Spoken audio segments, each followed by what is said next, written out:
дурлаж хүлсэн сурагч нас минь дурсгалын цомог болон үлдэж. Дуу нэлсэн найзууд минь чимээгүйхэн дотор өнгөшлээ. Дасаж инэгсэн ордон минь баярын дууцаар гялтганаж. Далайн уужин багш нар минь багтлын өнгөөр бишиглээ. Эрдмийн өргөнөөс ниссэн алдрайхан шувуугаараа бит. Инхийнхэн зүрхэндээ жаахан охид хөвгүүд хിവэр эргэж уулзах бүртэн багийн зангаран хөвжилтөж энэ яванасаа гэртэх гэрэлт дурсамжаар хөглөе. 10 жилийн дараа 12-ийн анги. Тэр үеийн инээдхүүр ангийн булангийн шивнэ шохорхлын захидал анхны хайр багшийн сургаал монитаг дахин нэг хамтдаа дурсацгаая.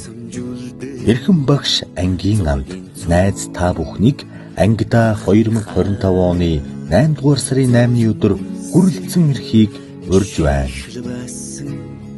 Сэтгэлийн гүн татхан үлджээ анхны хайр минь зүрхийг тогшоо